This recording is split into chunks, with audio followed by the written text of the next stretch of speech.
For millions, brewing tea offers a quiet moment of focus.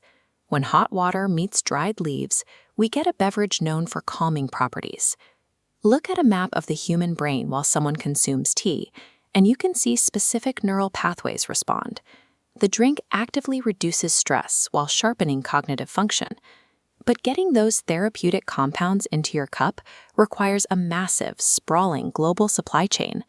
Far from the tranquility of a quiet morning routine, the physical reality of harvesting tea is grueling.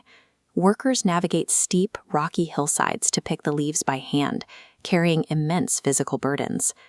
Despite the extreme profitability of the global tea trade, the people pulling the crop from the earth have historically been trapped in cycles of poverty and hunger, struggling to earn a living wage. This created a severe disconnect, a cup-to-crop divide. We had a massive global market profiting from the cultural heritage and labor of these growers, but lacking a unified system to protect them. Closing that gap required coordinated action across borders. The workers needed economic safeguards, and the industry needed a standardized way to ensure ethical production. This contradiction between the wellness of the consumer and the poverty of the grower made the existing trade model untenable. The industry's growth had outpaced its protections, making a formal intervention necessary to stabilize the lives of the producers. That intervention began at the World Social Forum in New Delhi in January of 2005. A coalition of trade union movements from tea-producing nations like India and Sri Lanka came together. They bypassed the corporations and demanded the attention of global governments directly. On December 15th, they launched the first International Tea Day with 2 strict demands. This chart shows how vulnerable the supply chain is. When fluctuating global market prices drop below a red poverty line, growers face devastation. The workers demanded fair trade practices and a mandatory price support floor to catch that falling value. By implementing a hard minimum price, producers could guarantee a baseline income for the harvest, directly shielding growers from the exact market drops that trigger hunger and poverty.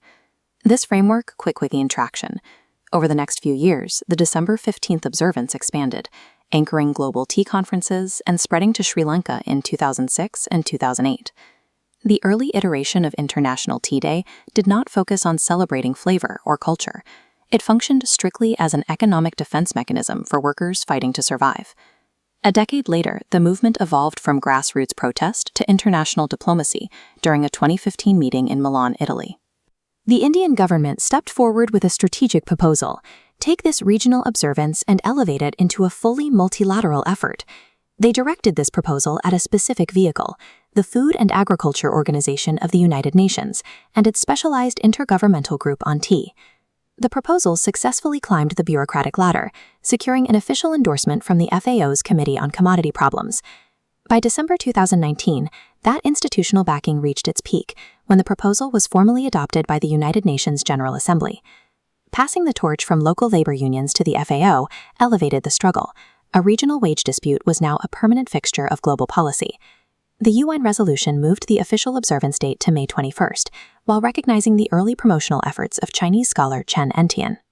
The UN adoption moved beyond simple recognition by expanding the holiday's purpose to include environmental and economic benchmarks. The mandate established a strong socio-economic pillar. It positioned the sustainable production of tea as an active global tool to eradicate hunger and poverty among growers.